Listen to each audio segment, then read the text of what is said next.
Hi, and welcome to Smart Training 365. I'm Mo, and I'm with Doug Brignole. How you doing, Doug? Hey Mo, good. How are you? Good, nice setup. Thank you. It's being All in the good. Christmas spirit, right? Yes, yes, yes. Uh, Obviously, you know what this video about from the thumbnail. So before we start talking about that, I want to remind those who are coming to our seminar in Houston that the early bird ticket they will expire on January the 2nd. But also there are limited seats, so it doesn't mean that they will last until the January the 2nd. So make sure you get your ticket from smarttraining365.com. All right, Doug. So today we are gonna talk about the N1 video. He talked about your math is wrong. Your math is wrong. He said that you're misleading people with these exercises, and the exercises you recommend, the Brick 20, are not as efficient as you're saying. Uh, People are being misled, and him, knowing what he knows in biomechanics, feels that it's his mission to enlighten those who don't fully understand biomechanics and couldn't dig in your work, to explain what you're really saying, so he give clarity to the world and save them from this information. How Uh, benevolent, very benevolent. yes, and he's doing it in a professional way. He did it on three platforms that you've been a guest on, and they seem that what he said made sense to them. So I watched some of the videos, and I find it like controversial, and like he's not consistent with his message. So today, many people are waiting for your answer, and because we didn't like reply fast, people say, "Oh, so he debunked your Brick 20, all the things that you've been talking about. You guys don't have an answer." But we're busy. We have other stuff. But Yeah, we have productive things to do. exactly, right. And it's not like everyone who's going to make a video about our uh, method and critique it, that means that we have to do another video. Like, this is absurd.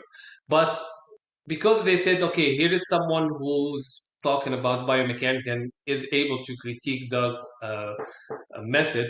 So today I would like you to analyze that video that he made and clarify for the people what he claimed.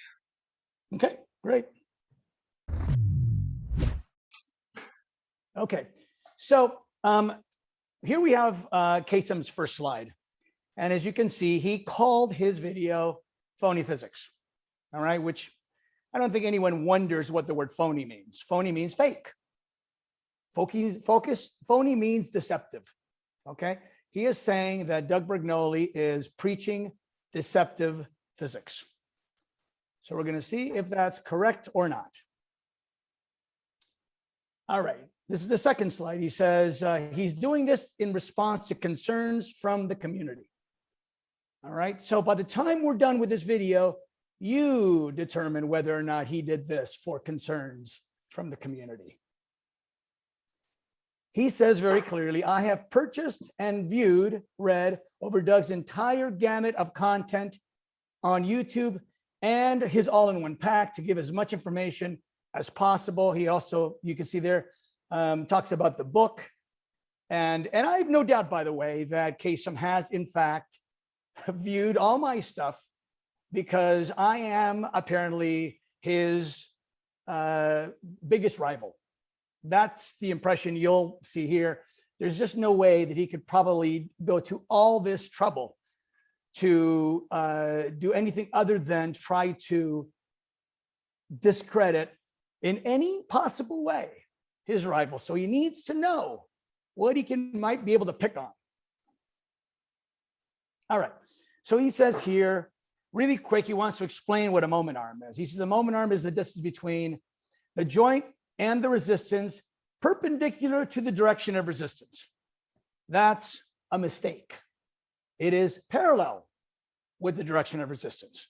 And the reason I point that out is because there is a difference between a mistake and deception. This clearly is a mistake, right? But as you'll see here, he tries to use a lot of distraction. He tries to use a lot of mumbo jumbo to create the illusion that he really knows the subject, to persuade you, the audience, to fool you into believing something other than the truth. Okay, so this is what he says. He says, these are Doug's 3 claims: that in a squat, a tibia angle of 30 degrees forward from vertical is loading the quads with 30% efficiency magnification. In another video, he says 45 degrees is 50%. In an example for triceps, he says 10 degrees is 11%. I'll explain all of that in a minute. He says a squat of 300 pounds would equal 300 pounds on a leg extension. So indirectly stating that you'd need 300 pounds, 3 times more on a squat than on a leg extension to equal the same quadricep load. And number 3 there, he says a 20-pound 2 dumbbell tricep extension on a flat bench is equal to twice as much resistance as a 180-pound dip. I'll clarify all of those things. Okay, next slide. So what you're seeing on the left is the small version. What you're seeing on the right is the enlarged version of that small box right there. This is from my book. It's page 38. Okay, so I'll read the 2 paragraphs, but obviously the important part is the part that's read.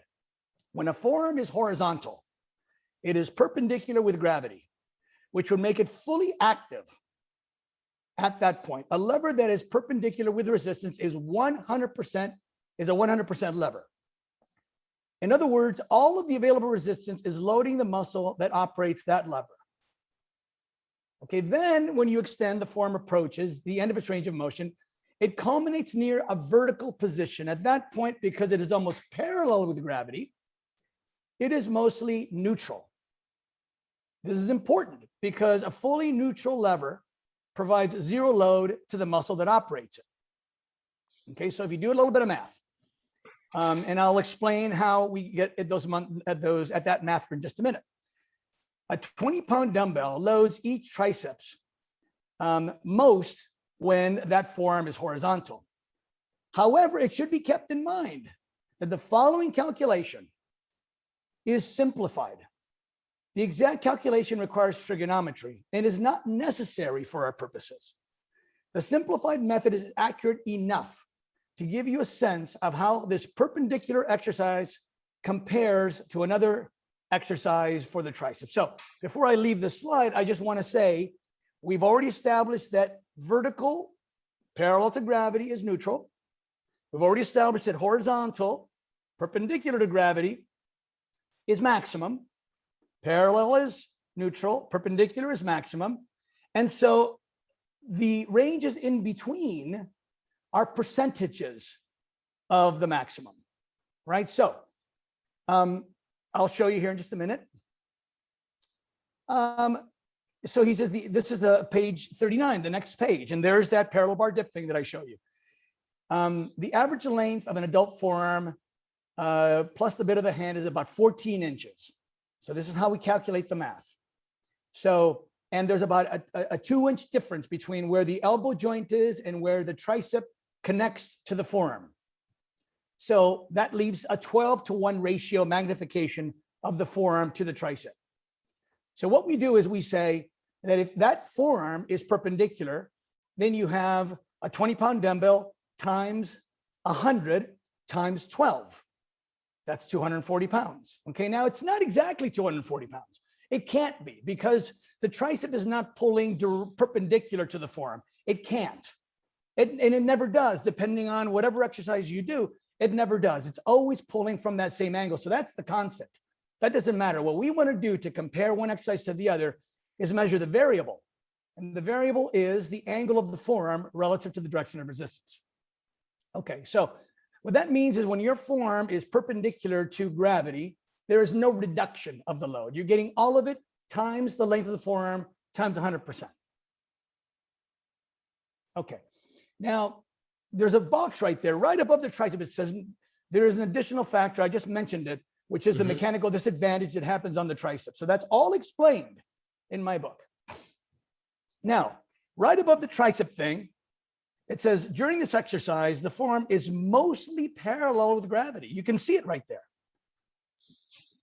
And at the same degree of the elbow bend that would happen. So when your elbow is at 90 degrees like this, that's what we're measuring. We're comparing a skull crusher with your elbow at 90 degrees in this position to a parallel bar dip right there. In the skull crusher, your forearm is horizontal. In the parallel bar dip, it's mostly vertical. Same elbow position.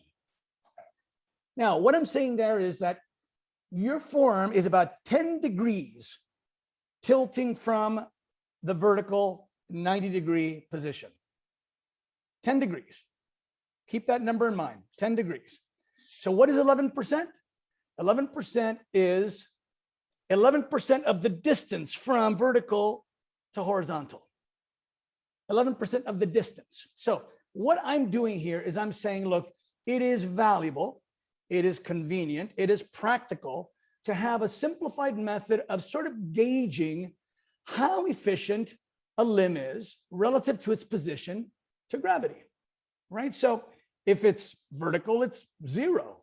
If it's horizontal, it's 100%. If it's halfway in between, it's 50% to horizontal, right?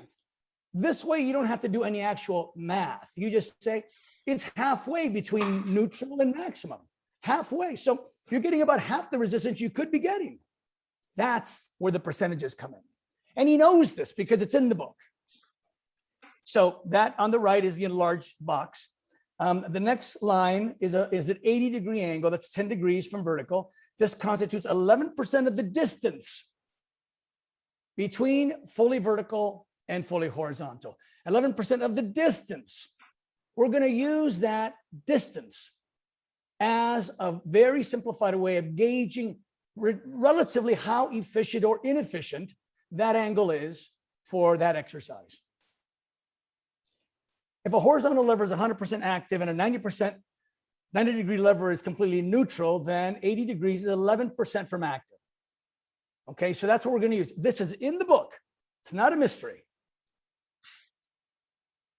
Okay, so the same type of thing, the same type of math, the same type of simplified formula is something that I use on barbell squats.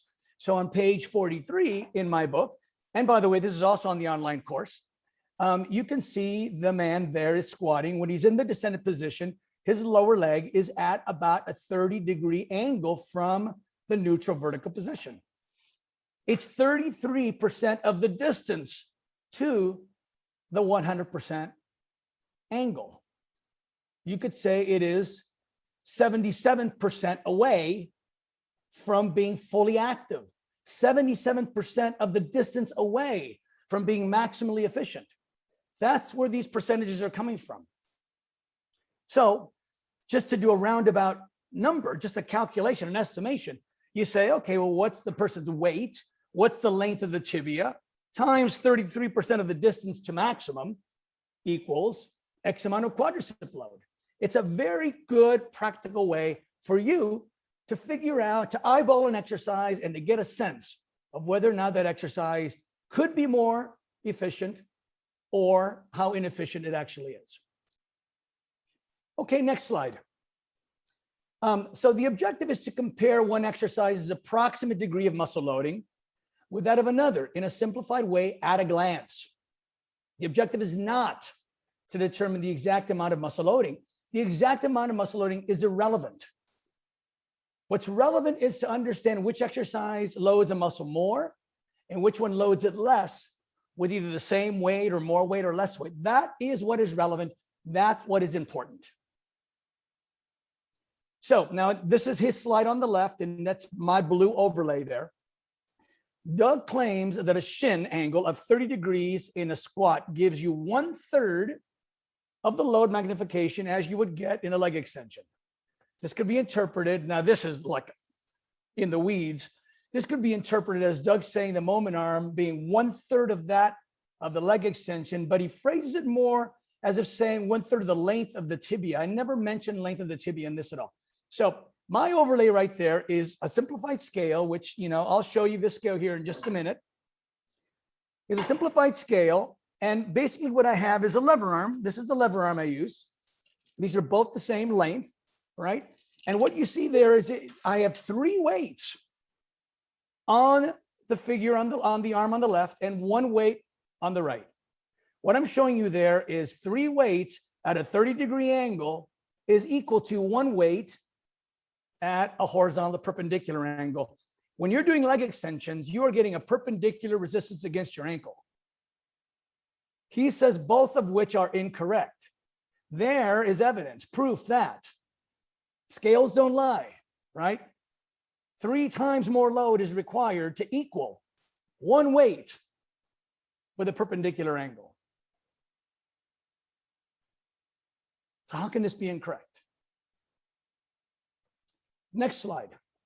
Now he starts getting deeper. That's him in the weeds there. This is him digging in the weeds to try to find something to criticize. So he says, the top thing, the moment arm is half the length of the tibia. Shiny objects. The moment arm of the leg extension is about 77% of the length of the tibia. The length of the tibia is irrelevant here. We're only talking about limb angles, right? We're talking about the length, the angle of the tibia during a squat and the angle of the tibia during a leg extension. That's all we're talking about. The length of the tibia is irrelevant if it's the same length tibia in both exercises. The only thing that matters here, the only variable is the angle. He's trying to confuse you. And when we adjust to simulate a squat, the moment arm, this is just, there is the scale. There is the scale. I'll show you the scale again if you want. That is the scale. 3 times more weight is required with a 30-degree angle limb relative as compared to a perpendicular angle to gravity. Okay? So now he says, why is Doug's math model so wrong? And he goes into this explanation, which is not wrong, but this is trigonometry. What he's saying here is that when the lever swings out, it travels more sideways in the upper half than it does in the lower half. Fair enough. That's why trigonometry is typically used, right? For that reason. So what you'll notice is that, and I've explained this in the book, it is true that the rate of increase or decrease through that vertical to horizontal is not even, but it is progressive. It is true to say that the farther towards horizontal a limb is, the more it magnifies the weight. The more vertical it is, the less it magnifies the weight. Is it even through every degree? No, it isn't. But it is consistent, less, and consistent more. Always, right? So the message to you, the person who wants to maximize your exercise efficiency, is try to use maximally perpendicular resistance, maximally horizontal if it's free weight gravity. So here in the book, page 66, here I'm showing this pendulum that moves through from 0 to 100% to 0 and the percentages in between, just for reference to understand that when you're doing a side raise, you get nothing down here. You get the most right here. What is it here? Somewhere in between. Is it exactly 50%? No, but it doesn't have to be. You know it's not 100 and you know it's not 0. So here's another magnification for the sake of discussion. This position is going to be called the 50% position for the sake of discussion. Although a trigonometry calculation would reveal a slightly different number, keep in mind that the underlying purpose of this book is to gain a broad understanding of the resistance curve, resistance exercise. It is not to learn trigonometry. Now, Kassem says he's seen Doug's gamut. We take him at his word. He has seen this. He knows what Doug means. And now he's trying to tell you that Doug's math is wrong, when Doug never said he was using correct math. That's deception. That's not a mistake. That's deception. Next slide. Again, it's true that the rate of a lever's increase or decrease of load magnification through the arc of resistance is not even. It's also true that it is progressive. The more parallel with resistance it is, the less magnification it produces. The more perpendicular with resistance it is, the more magnification it produces. That is the take-home message. That is what you need to know. Not all this digging in the weeds stuff, in order to be able to judge an exercise, not based on an opinion, based on your eyeballs, seeing whether or not that limb is more perpendicular with gravity or cable or whatever it is you're using, or whether it's more parallel to it. He says he's purchased the entire gamut. Then he says why is Doug's math model so wrong? If he knows that this is what Doug said, why is he misleading you? Why is he suggesting that Doug states these numbers as fact? And he says that later. Why is he saying that? To mislead you, to fool you, the viewer, into thinking that I've got it wrong, that I'm sending inaccurate messages, that he's got it all figured out, that he's the better coach. That's to fool you. That's deception. Okay, so two other big flaws. And by the way, I'm pointing out another example. He says this rational. You mean rationale. Simple mistake. No big deal. Okay, let's read this. This rationale operates under the false pretense that the tibia. Well, let's not laugh. I mean, it's just this is who we're dealing with. This is that the tibia be the largest lever. The largest lever? Wouldn't that be to be the longest lever? Would that be more? Okay. Grammar, spelling, who knows? And also exactly equal to the length of the lever. So let's read that again. He says, operate under the false pretense that the tibia be the largest lever and also exactly equal to the femur length.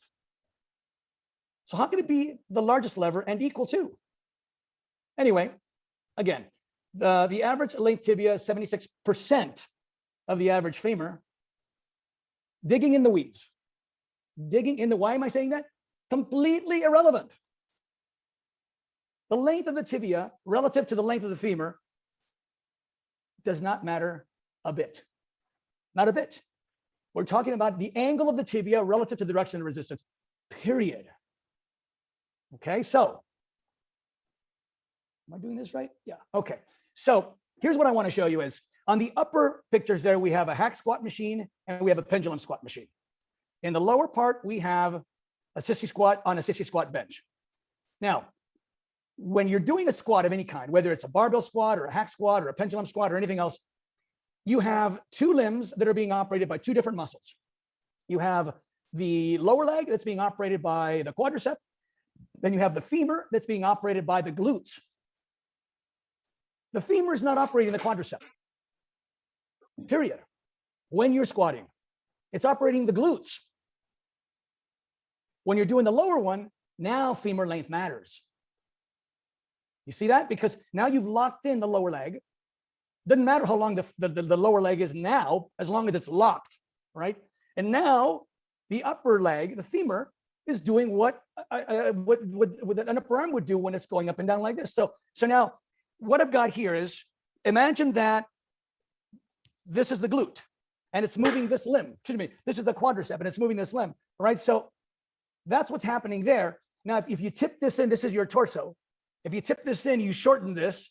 If you lengthen it, then you lengthen this, affecting the quadricep, because that's what's working there. Mm-hmm. So yes, femur length plus torso length matters on that lower exercise for quadriceps, but it does not matter when you're squatting any kind of squat, pendulum squat, because the direction of the resistance is different.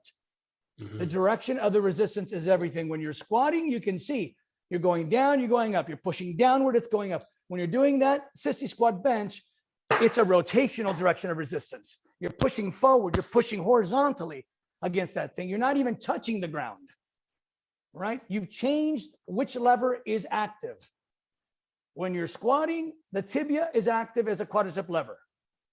When you're doing a sissy squat bench, the femur and the extension or subtraction of that from the torso is what matters. So the question is he naive? Does he not know that the femur length plays no role in quadricep activation during a squat, or is he just lying to you? Yes, a femur is longer than a tibia, but it's irrelevant when you're doing a barbell squat, a hack squat, or a pendulum squat. This is distraction. This is shiny objects. And by the way, I'm giving him the benefit of the doubt that he understands this biomechanically. I'm assuming he knows this biomechanically. Maybe I'm wrong about that. Maybe he doesn't even know that. So it's either way, it's bad. Either he doesn't know biomechanics or he's misleading you. So let's do this comparison. Let's just say that you're doing a dumbbell press, all right? And you know that as long as your forearm is vertical, it's neutral. So you're not using the triceps at all. Okay. Now, if you dip this in, then you start engaging the tricep. If you dip it out, you engage the bicep, right? Let's just say you're engaging it like this. So let's just say that now you're doing a press and you're doing it like this. You know that the triceps is extending the elbow and the pectoral is extending the humerus, right? So let's just say then you start doing this. In other words, you've gone from this to this to this. At any point, what I say to you, if I said to you, oh, but wait a minute, the length of the humerus influences the triceps. No. I mean, you know, when you're doing this, this is the lever of this. This is the lever of this, period. So it doesn't matter when this is basically the equivalent of a squat. That's what I'm saying is when you're doing this, this is the equivalent of a squat. This is influencing this. This, the femur, excuse me, the humerus is not relevant to loading the tricep, nor is the femur relevant to loading the quads. So he's wrong about that. And he says that those are my big flaws. This is nonsense. This is absolute nonsense. Again, it just says it will either have to believe that Kassem is confused about biomechanics or just flat out deceptive, manipulative. If you want to understand more about this, you can go to my blog on my website, dougbrignole.com, Levels of Complexity in the Biomechanical Analysis of Secondary Limb Participation During Resistance Exercise. It's fully illustrated. There's lots of pictures there. You'll get a very, very good sense of how these limbs affect their corresponding muscles. Okay, so now I'm going to go to the second part of what he said there. He said, the leg extension also does not use the full length of the tibia, which Doug uses to make his mathematical comparison. The shin pad is going to have a center contact point that is about 75% down the tibia. Okay, there he is again, digging in the weeds. There's an enlargement, a close-up. Would you say that's 75% down the tibia? If that thing was any lower, it'd be on his foot. Anybody with eyes can see that that is not 75% of it. And by the way, it isn't all that relevant either. I'll explain that in just a minute too, but that's just false. That's just another misleading, distracting thing he's using to manipulate you, the viewer. So here, what I'm showing you on the left is, you know, when you apply a perpendicular resistance to the ankle, you get 100% of the available resistance times the length of the tibia. Now, when you're doing a squat, it is true that the ground reaction force is pushing on the foot, which of course is a little lower on that lower leg. It is lower than the tibia, lower than the ankle by 3 inches, 4 inches, right? But look at the arrows. So the red arrow shows you what a perpendicular direction of resistance would look like. And the black arrow is the ground reaction force you get during squats. You see, it's about 30-degree angle from the tibia. Mm-hmm. So you'd have to ask the question, would it be better to have 3 or 4 inches longer lever and a 70% reduced efficiency on the angle? Or would you rather have a slightly shorter lever, but 100% available resistance? obviously you'd rather have 100% available resistance, even if your lever length is a tiny bit shorter. So again, both of these are not big flaws. Both of these were false. So it's almost, it's interesting, maybe borderline comical, that he would make a video like this and make these big, bold declarations that are so easy to prove wrong. And so obviously reveal him as deceptive. And you should be offended. You should be concerned about the fact that he's targeting you. He's not trying to deceive me. He's trying to deceive you.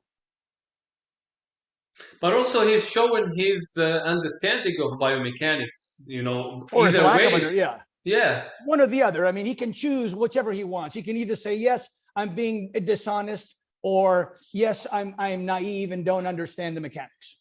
But either way, they're bad. Okay, so here is another slide. And again, his language is so distracting and it's so convoluted that someone who can't quite grasp where the deceptions are would say, wow, that sure sounded like he knew what he was talking about. It sure sounded like, he understands it. Illustrated here with the red being Doug's 1/3 length moment arm and the green representing the actual moment arm. You can see that the claim that a shin angle of 30 degrees gives you 1/3 of the load magnification in this context is false. The actual moment arm, and to use Doug's term, loading magnification, is closer to 50%, a significant difference. But there's the scale. There's the scale. 1/3. I mean, a 30-degree angle does require 3 times more load than a perpendicular angle to resistance. Phrased differently, a horizontal or a perpendicular angle lower limb requires 1/3. Now, is it exactly 33%? Not necessarily exactly 33%, but you can see right there, 1/3 as much as required on the other side with a lever that is at 30 degrees. Why is it is ridiculous to say something that can be so easily disproven. Okay, so now he's going to talk about parallel bar dips. And he says, Doug's claim that a forearm angle of 80 degrees gives you 11% of the load magnification as you would get when using a moment arm equal in length to the forearm.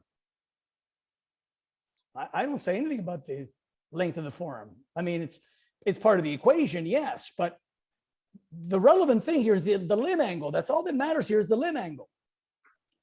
From this, he extrapolates to the same mathematical error that a dip with 180 pounds of resistance would be half as much load as the parallel position of a lying dumbbell tricep extension. It's getting dizzy just reading all this. However, the actual loading of a dip at 10 degrees is closer to double. We'll see in a minute. Doug's estimate. If we assume an average length of 12 inches between, now see here, he says, if we assume an average length of 12 inches between the elbow and the pit, no.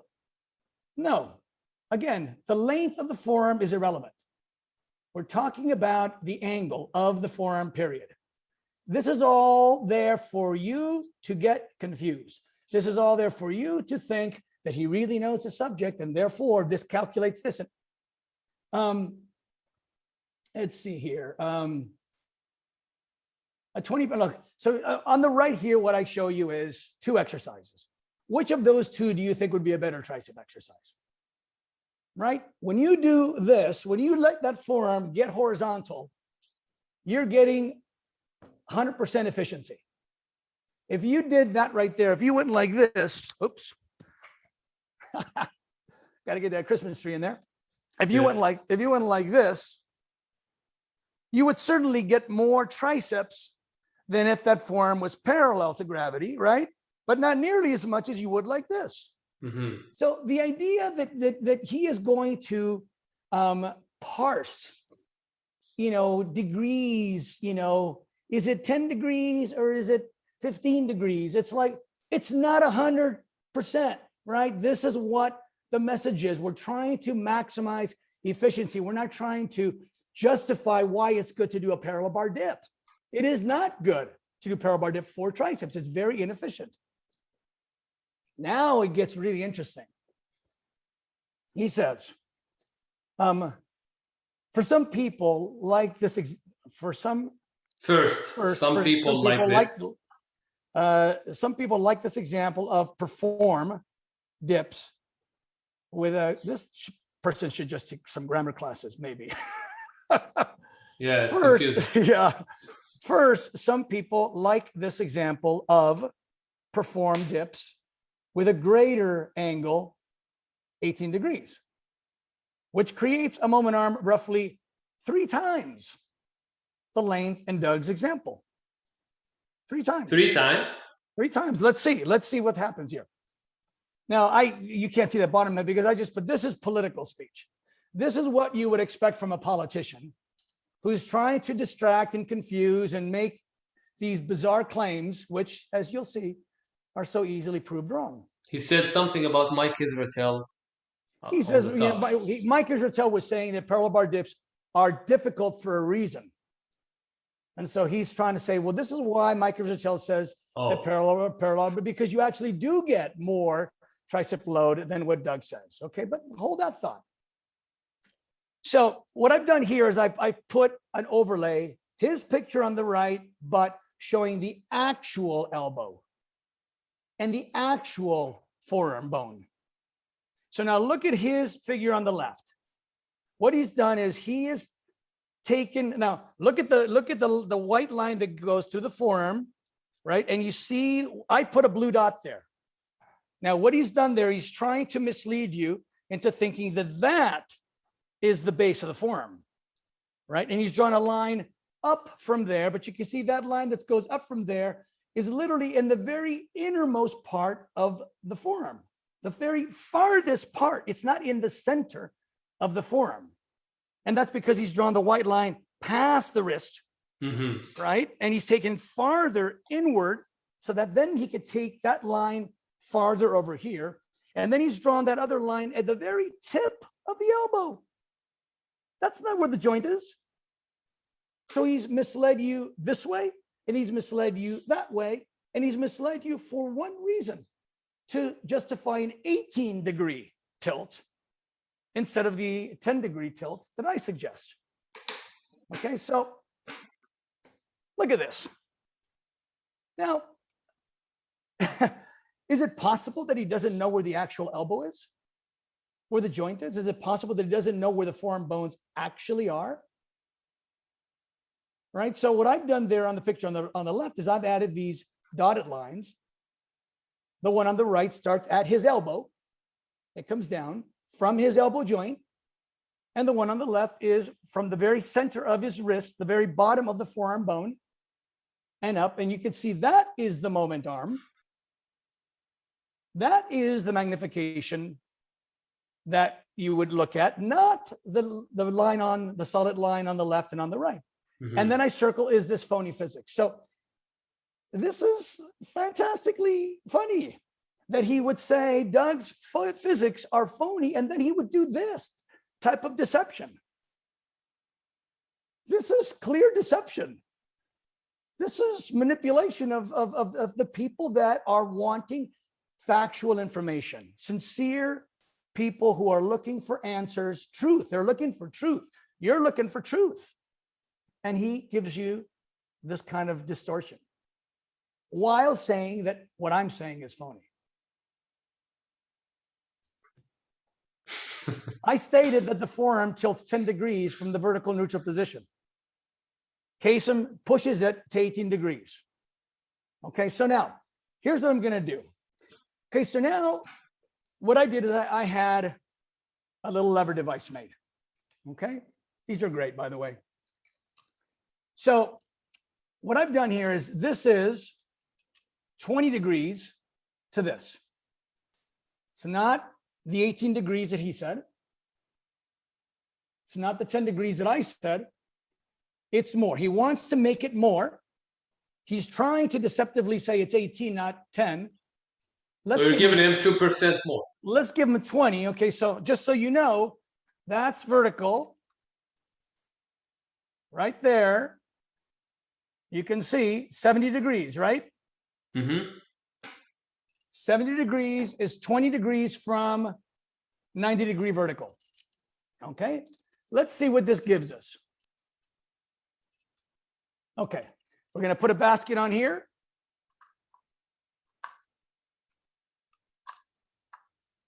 We're going to put a basket on here.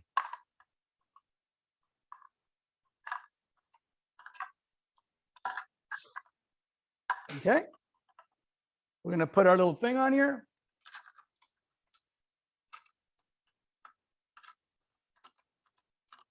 Okay, you can see it's, oops.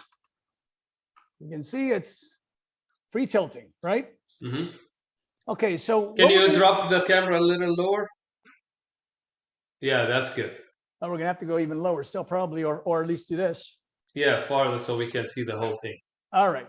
All right. So now what we're gonna do is I've got a bunch of these big metal nuts here. Okay, we're gonna drop one in each basket. Okay, so you see it's even. What we want to see is we want to see what does it take when you have a 20-degree lever versus a horizontal lever. So we're gonna drop a second one in. Okay, we know we've arrived when this gets to the vertical position and this gets to the horizontal position, and this gets to 20.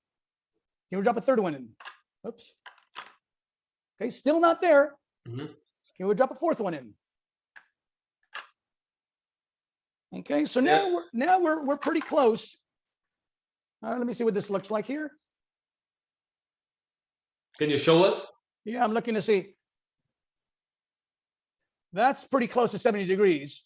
That's pretty much horizontal. Yeah, horizontal. So there we've got 4 times more load required to equal the same amount of tricep load as one.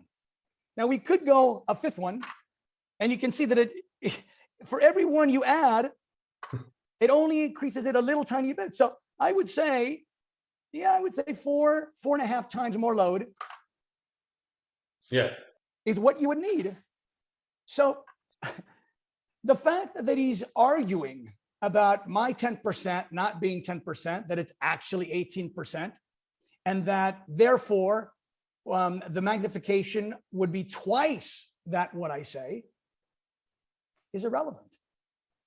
The relevant thing is that a mostly vertical limb is inefficient. That's the message, that a mostly horizontal limb is mostly efficient.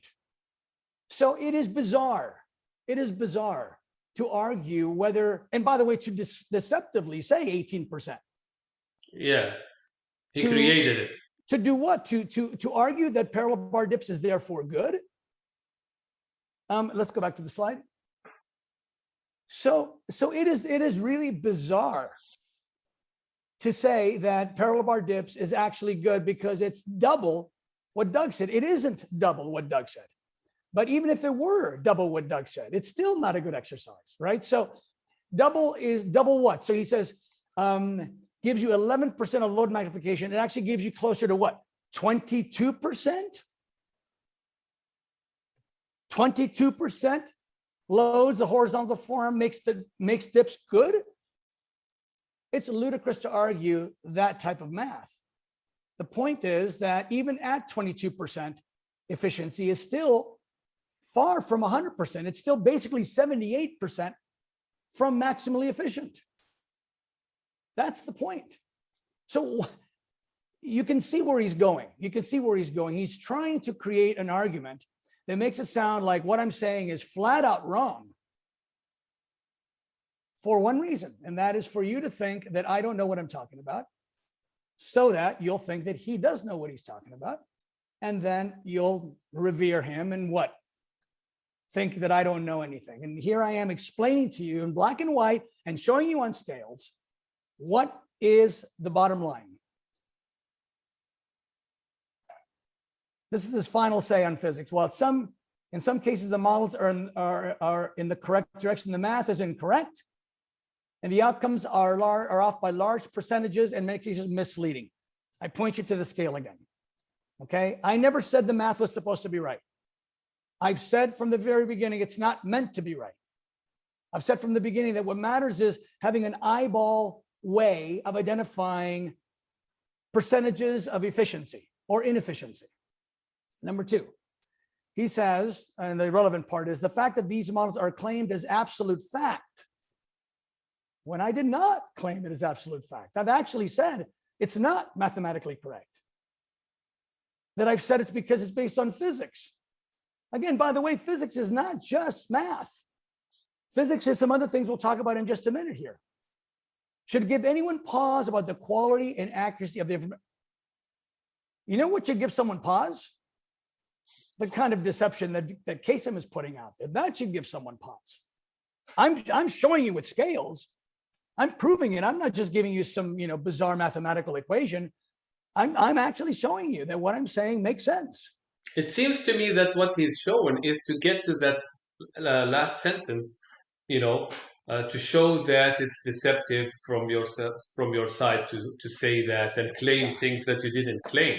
That's the goal, basically, of what he's showing. Yeah, I mean, his video is called Phony Physics, right? I mean, he's basically saying phony Doug, right? I mean, this is, look, when Dave Palumbo or Lee Priest or anyone else, makes a comment like, why reinvent the wheel? We've been squatting for a long time. I've been squatting and I've gotten big. Okay, those are maybe ill-informed or naive or limited perspective comments. That's not the case here. This is manipulation. This is deception. This is literally drawing a forearm wrong. This is literally saying that I said this when I didn't say that at all. This is deception. This is not just an ill-informed perspective. So he says the math is wrong, and I'm just going to take you back to these two things in my book where I say the exact that the following calculation is a simplified formula of the exact calculated recursion, which is not necessary. The purpose of this discussion is to gain a broader understanding of the sequential change in resistance that occur in resistance exercise as a lever moves through various angles of resistance. That is what I've said all along, and I hold to that. I stand by that. That is 100% accurate. So again, reminding you, he said he read the whole thing. I've read the gamut, I've seen it all. So the question you have to ask yourself is, why would he say that I declare this as absolute fact when he knows that I don't declare that as absolute fact? One reason, to deceive you. Could it be that Kassem is playing politics? Could it be that he's trying to deceptively manipulate the opinion of you, the viewers? Well, you decide. So then he says, Doug's math is wrong. What about the principle? And he goes into these things about cable squats and sissy squats. Again, digging in the weeds, right?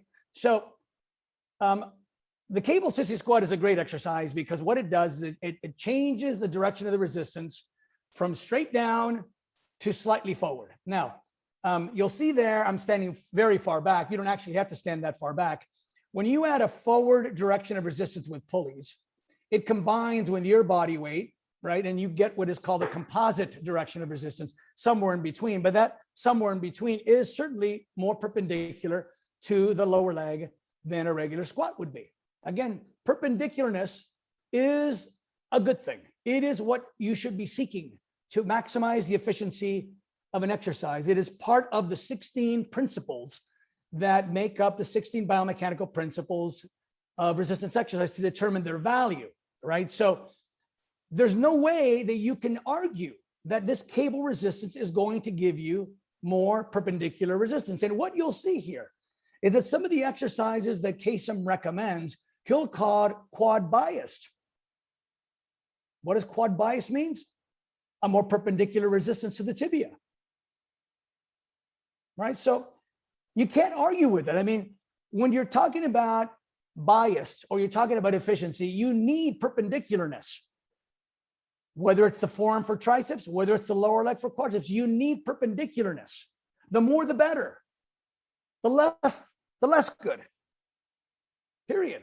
It is a fact. Get out of the weeds. So he says that this is possibly the worst resistance curve. And this is he's done this with some other things too, where he talks about, he literally goes to the extreme. I mean, it would be one thing if you said, well, it's not quite the best, but no, he says it's the worst. Yeah, people would be like, wow, the worst. Listen, I guarantee you, everyone who's ever done a cable sissy squat will tell you flat out that they feel it more in their quads than they do with a regular barbell squat, because it's more perpendicular to the shin, period. And then he gives you this this is so in the weeds. This is so distracting. This is so, look at the shiny objects, paradoxical loading conflict. You know, the more weight you use, the harder it is to keep your balance. It's like, not necessarily. I can load my quads with a cable sissy squat very, very well for a heavy set of 6 and not feel that I'm going to lose my balance. Now, that might not be true for everybody, but there are alternatives too. Okay, but the idea of suggesting that the cable sissy squat is the worst one you could do is so ridiculously wrong that it's nearly a joke. Yeah. So what I'm showing you here is a cable squat at the far left, a cable sissy squat in the center, and a regular squat. And the lime green line there is the tibia, and the blue line is the direction of the resistance. So on the one on the far left, I have the blue line at what is, of course, the composite direction of resistance, A plus B, right? So you weigh a certain amount of weight, right? That's being pulled down, and then you add some cable resistance. If you don't add much cable resistance, it's a little bit more towards the down. If you add more cable resistance, it's a little bit more towards the forward, which makes it more perpendicular to the lower leg. Seriously quad biased. Seriously good, efficient loading of the quadricep. Same with sissy squats with the cable right there, very perpendicular to the lower leg. Look at a regular barbell squat. Look how non-perpendicular that direction of resistance is to the tibia. So for Kassem to say that the cable squat or the cable sissy squat is possibly the worst resistance curve, just look at this picture. It's all about perpendicularness. This is ridiculous. I mean, you need to know who you're dealing with here. I mean, in that sense.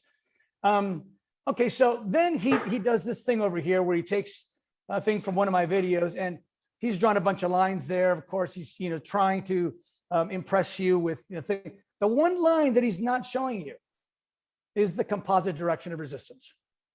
That's the one that matters the most. That C line right there, that C arrow, that is the direction of resistance relative to the lower leg because it's a combination of A plus B. So I'm fully aware that we're having two different directions of resistance that coalesce as one, right? But he's not recognizing what should be recognized, which is that composite direction. He didn't represent it with the line. No, because it doesn't behoove him to tell you, the audience, the truth. It behooves him to make you think that, Doug Brignole is wrong about all these things and he's brilliant about these things. All right, next slide. So then what he does is he takes the picture of me doing a cable sissy squat and he turns it vertically to look to simulate, and it says the cable squat is basically a squat but worse. That's just a distraction. That's political theater.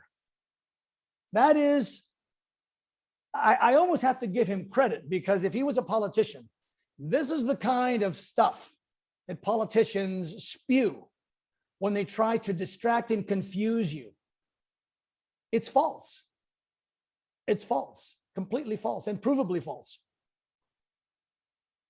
This is what he says you should consider when you're doing a leg exercise, a quadricep exercise. You should consider stability, loadability, range of motion, muscular bias, resistance challenge. Okay. Now, look, I'm not like Kassem. I'm not the kind of person who would say that everything he says is wrong. He is the kind of person that says everything Doug says is wrong. I'm the kind of person that says I give credit where credit is due. When something is correct, I agree. When something is not, I say the degree to which I think it's incorrect, right? So stability is important. In fact, stability is number 15 on our 16 principles of biomechanics. I agree with that. Loadability is a little ambiguous, so let's come back to that in just a second. Range of motion is one of our 16 principles. Muscular bias is another way of saying perpendicularness. That's what muscular bias is. That means you're getting a more perpendicular direction of resistance to the lower leg than you would get when it's more parallel, right? So that's just a different semantics, right? Resistance challenge. Well, resistance challenge is probably similar to loadability, right? So the question is, when he says loadability, what he's probably suggesting is, can you load this exercise maximally without losing your balance, without losing stability? And what I would say to that is, yes, that's certainly true. But loadability is ambiguous because a lot of people think that the more weight you can put onto a machine, the more you're loading the quads. But sometimes you load a machine, like let's say a 45-degree leg press, and for a variety of physics-related reasons, the quads are not loaded any more than they would be with an exercise that had better mechanics. Okay, so if you're doing, let's say, a cable sissy squat, or even a regular cable, or even a regular sissy squat, maybe even a sissy squat where you're holding on to a rail or a bar or elastic band or something for stability and also for assistance, and you work your quads with body weight for a set of, let's say, 15, 20 reps, and that's maximum effort. That's maximum effort. Maximum effort is maximum effort. It doesn't matter if you were able to use a different machine with more weight. That doesn't mean you could load your quadriceps more with that machine. Mm-hmm. It just means that it minimizes the load percentage-wise such that you can add more weight and still work at maximum for 15 reps. But you'll be deluded into thinking that the 15 maximum effort reps with a leg press is somehow more productive or loads the target muscle more than a sissy squat with body weight for maximum effort, 15 reps. So loadability is ambiguous. It's not quite what you think it is. And it sounds like he's trying to suggest, he's trying to mislead you there. What I have here, I've added it. These are the things that matter when you're working your quadriceps. That you're getting a mostly perpendicular application of resistance. That's number 11 of our 16 principles. That you're avoiding spinal loading, or I should say excessive spinal loading. Yeah, because they say, oh, Doug is against any spinal loading or anything. Like, we're not saying that. Look, here's the thing. Let's just say that you're doing a hack squat machine. You've got the pad on your shoulders, right? It's pushing down on your clavicles and on your scapula, right? That's spinal loading, but you're leaning back against the pad. So you're getting less spinal loading and you're getting less risk, because spinal loading with a forward tilted torso is the risk. Mm-hmm. And not only spinal loading with a forward tilting torso, but spinal loading with a tremendously diminished percentage of load on the glutes and quadriceps because of the angle of the lower leg and the fact that the lower leg has shortened the moment arm of the femur. You then have to compensate by adding a lot more weight. So you're going to get more spinal loading with forward torso tilt by doing a barbell squat, which is not a good trade-off. When you can get much more loading without excessive spinal loading and without excessive forward tilt of the torso, possibly overloading the erector spinae. So that's number 9. Number 8 there is excessive loading of the erector spinae. So the erector spinae are the weak link in the chain. They're much less strong than the glutes. They're much less strong than the quads, right? So when you're doing a heavy squat, you may have noticed that the heavier you go, the harder it is to keep your back in that arched neutral position, right? Because the erector spinae start to fail first. So that's the problem. And when you're doing either a sissy squat or you're doing a hack squat machine or a pendulum squat or a cable sissy squat or any of these other exercises that increase the percentage of load to the quadriceps, you reach quadricep maximum long before you ever get to erector spinae fatigue.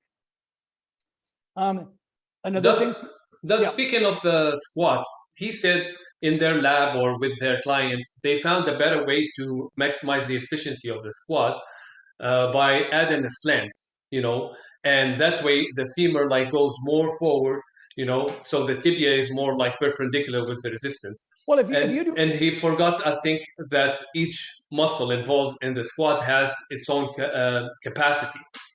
Well, look, I mean, if you elevate your heels during a squat, you are able to get your tibia slightly more forward. right? Because it allows you to keep better balance. Right. You don't have to shift your hips back so far. So yes, you increase the efficiency from, let's say, a 30 degree lever to a 32 degree lever. Okay, or maybe in your case, you might have a 28 degree forward tilt because of your length of bones and mobility, and you're able to increase that to a 32, 34, 35% tilt. You're still not nearly efficient enough. You're still not even halfway between minimum and maximum, right? So in the meantime, while you're doing this squat, you still are tilting your torso forward. You still are loading the spine, right? So these are both, compromises, right? Are they completely bad? They're not completely bad, but they skew the cost benefit, right? So the more you load the quads, the more that you increase this negative cost, and that's not a good thing. So the next one there is the reciprocal inhibition. The best quadricep exercises are ones that don't involve the gluteus or involve the gluteus at a minimum, right? Now you could call that quad based or quad biased, right? So if it's quad biased, it's glute unbiased. That's just the way it is, because these two muscles, these two limbs that are operating their corresponding muscles actually require a different direction of resistance. So if you enhance one direction of resistance, you minimize the other. So as I always said, if you're in a squat position and you can see that your lower leg is tipping 30 degrees and your lower leg is doubling under your femur, and you just push hips forward, right? And all of a sudden you lower your tibia, right? You realize that not only have you increased the load on your quadricep, but you've also decreased or eliminated the load on the glutes, because you can't have it both ways. Right. If you try to do both at the same time, both will be compromised. Right. And on top of that, a reciprocal innervation is the shutting off of the rectus femoris that occurs when you engage the gluteus. So the more you disengage the gluteus, the more you include the rectus femoris in your quadricep exercise. Optimal range of motion is important. That's the second principle in our 16 principles. You are stable, you're avoiding imbalance. That's a thing. That's 15 there. That's also true. And you have the ideal resistance level, 16, not too much, not too little, right? So instead of having 1, 2, 3, 4, 5, you actually 1, 2, 3, 4, 5, 6, 7 principles that need to be adhered to. And we're talking principles here. This is what's important here, is when you have these 16 principles and you understand them, you can grasp them, then you can use them to rate any exercise. You don't need an opinion. You don't need Kassem's opinion. You don't need anybody's opinion. You can see whether an exercise is good or bad. You can see that the cable sissy squat does not have the worst resistance curve. And you can feel it, you can test it, you can see it, it makes sense. Perpendicularness is a good thing. You need perpendicularness. One thing he said he agrees with you is on your principle is, yes, you recommend stability, but your exercises don't provide stability like the sissy squat or the cable sissy squat or the body squat. Well, but he also said that he has access to the all-in-one course and the videos, and we show in many videos how to stay balanced. We give options. One example, you can do it holding at the door, Well, look, I mean, the first thing is the classic sissy squat, right? The classic sissy squat, meaning if you just say, what is a sissy squat? And you see, let's say Tom Platz holding on to a rail, or Rich Gaspari holding on to something while holding a 25-pound planche. Okay, they're doing what would be considered a classic sissy squat, right? There are at least a dozen ways to do this. Literally, that you can lean farther back, you can lean farther forward, you can have your hands against the wall, you can lean forward as you're doing it. And this is what is fascinating, is when we'll see here in just a minute, when we're talking about a hack squat, we're talking about a sissy squat. The name sissy squat should probably just be eradicated, because at the end of the day, we're talking about perpendicularness. What matters is perpendicularness. You can call it quad biased if you want. I call it perpendicularness. The more perpendicular resistance is to your lower leg, the better for quad stimulation, for quad loading. So there's just no two ways about it. I mean, for the same reason that perpendicularness is good for the lower leg for quads, it's good for the forearm for triceps. So getting back to that tricep thing, to argue that it's 22%, it's actually good. It's like, no, it's not perpendicular enough. So now here he says hack or pendulum squats are better solutions, right? They say increase the mobility, blah, blah. So on the left, that girl doing the squat, that's his picture. These two on the right are my Doing the picture. hack squat, you mean? Now she's doing the pendulum squat. Pendulum squat, yeah. She's doing a pendulum squat, right? And he's got that blue and green arrows there. Okay, now the hack squat is my illustration, and the pendulum squat is his photo with my blue and red line over it. So what I'm doing there is I'm showing you the direction of the resistance. This is fully explained in my article about the levels of complexity of secondary limb participation. Okay, what I'm saying there is that because this person on the pendulum squat is leaning back, right? And the thrust of the foot is starting at the hip. That's where the thrust is coming from, right? So you'll notice that that line results in a red ground reaction force pushing up on the foot. And that red line there is very close to perpendicular with the lower leg.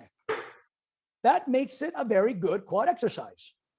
Now you'll also notice that that blue line, right, means that starting from her hip joint down to her foot, there is no remaining moment arm for the femur. The femur length has been entirely reduced by the lower leg doubling under it. That means there's literally very little, if any, glute activation in the pendulum squat, which is a good thing for the quads. I agree. Hack squats on that machine and pendulum are good exercises, but they are not better exercises than, let's say, a cable sissy squat or a regular sissy squat, assuming you can do them and assuming that you don't have a hack squat and a pendulum squat. It's not available in every gym.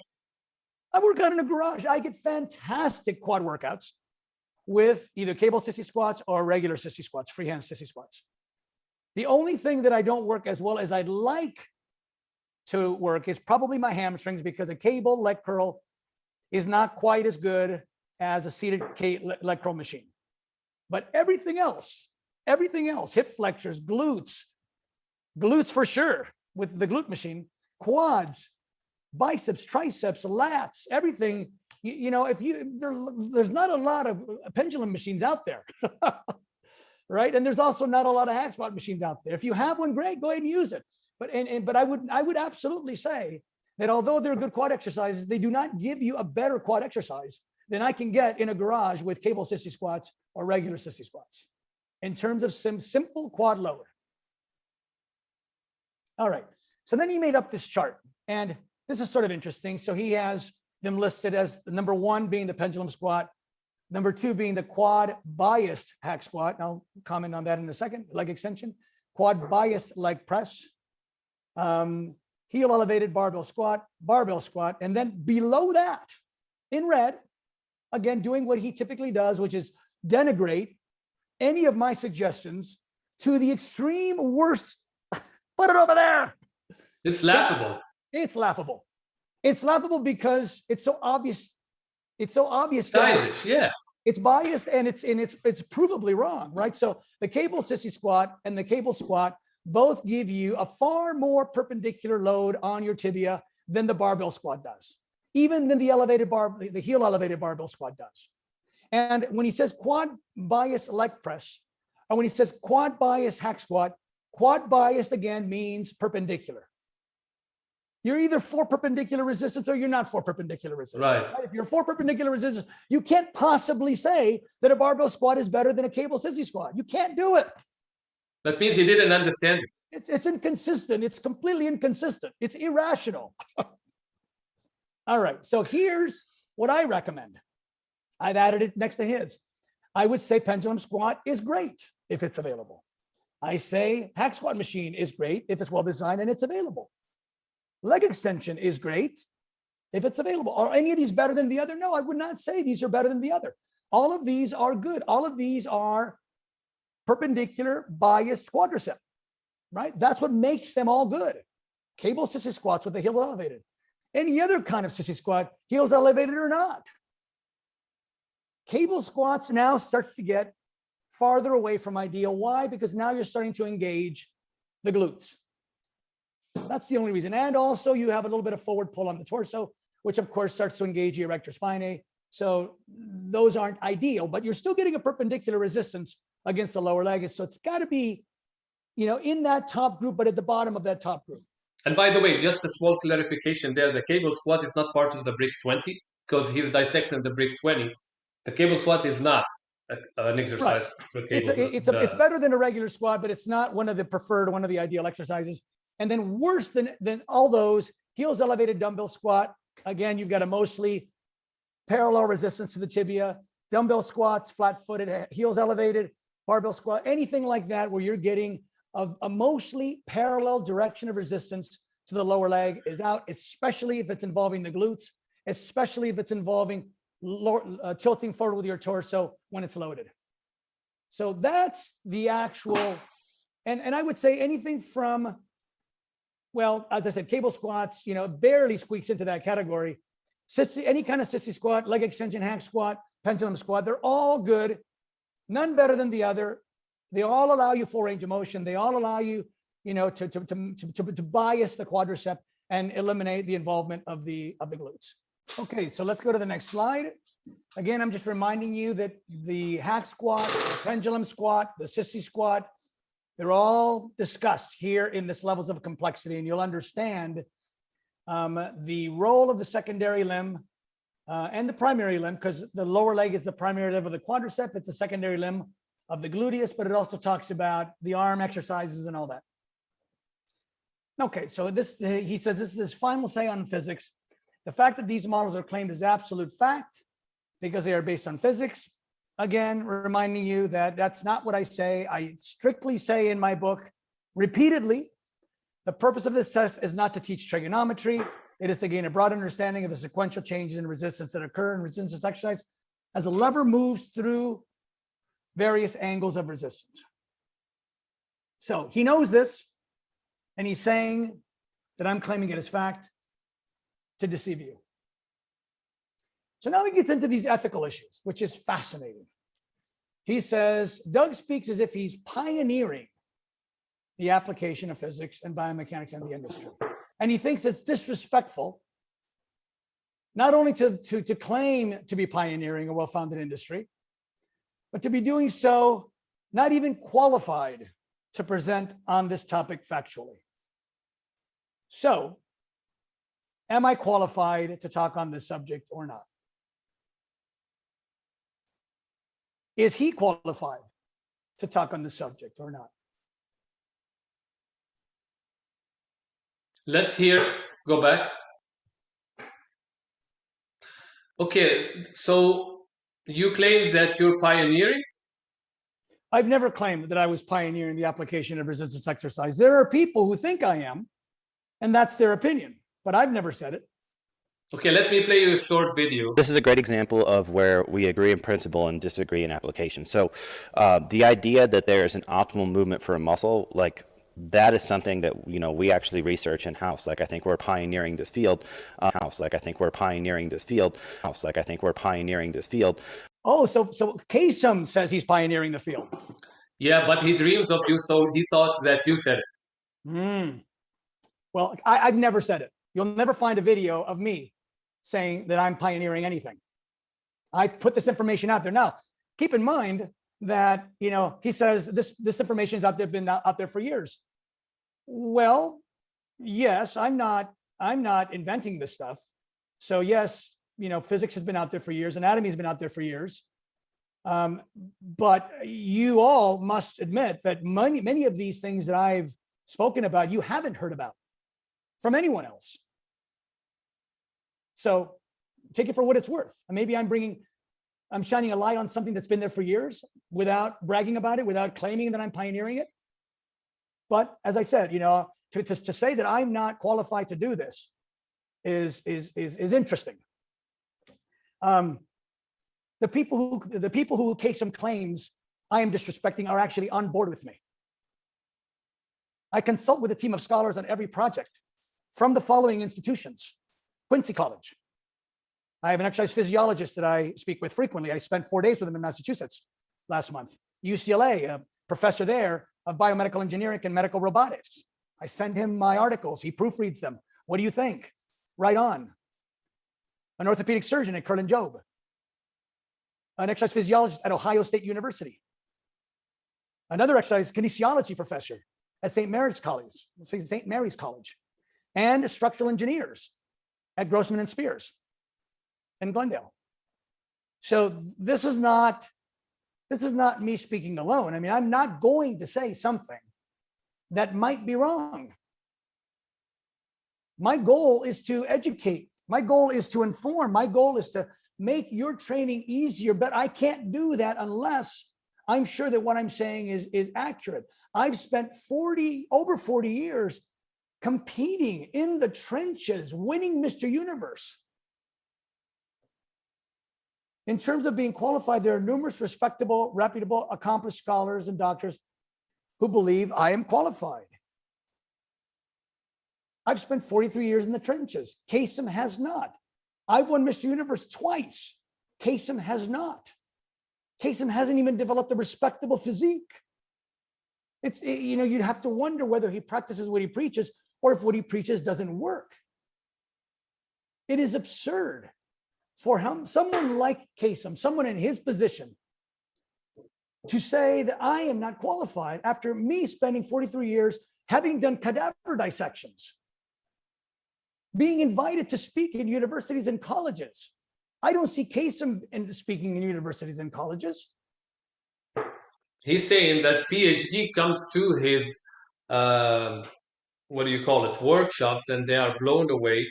And he's saying, like, most of the things that, like, the people who endorsed you, like the NASA person, or these people don't know what you're really saying. And if it's something they agree with you, it's an old research. It's not new. They are leading the research now. Well, he says that because this is political speech. This is what you do when you make an infomercial, right? You create false narratives. You create misrepresentations, right? And you say it with confidence and you say it with bells and whistles because the goal is to mislead the audience, and that's what he's doing. But again, I mean, I can show you this stuff on scales, right? This stuff does not require mathematical knowledge. It just requires common sense, logic. Logic. You can just read it, hear it, use your brain. It doesn't require any kind of trust.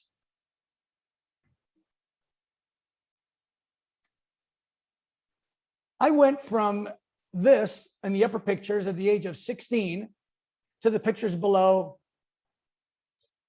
And at the very least, you'd have to say, this guy has some insight. He's been in the trenches. He knows, he has a sense of what works and what doesn't work, right? The information that I provide is not just academic. It is tested, and it's tested successfully. I won the Mr. Universe for a second time at the age of 59 using these methods. Here I am doing a lecture at Quincy College, 2 lectures actually, by invitation. In addition, there are thousands of people using these principles that I explain in my book, expressing delight and success all over the world. There are dozens of athletes who are using these principles to compete with success. Here's just a few. Brian Morse, big proponent of these principles. Alvisa D'Avanzo in Italy, entirely Brignole method trained. Wallace Ragu from Kenya. Look at this physique, fantastic. Renzo Algieri from Wales. Right, this is a veteran bodybuilder with a good head on his shoulders, who's tried other methods and now says these make a lot of sense. This can't be denied. This stuff can't be. Thor Ivar Hornes from Norway, who says that, he thought he was done competing until he started using our methods. And then he came out of retirement and competed again. Jim Everton in the USA using Brignole methods. Looks fantastic. This person is a client of one of our people. Brian Goddard is a student of the Brignole methods, and this is his client.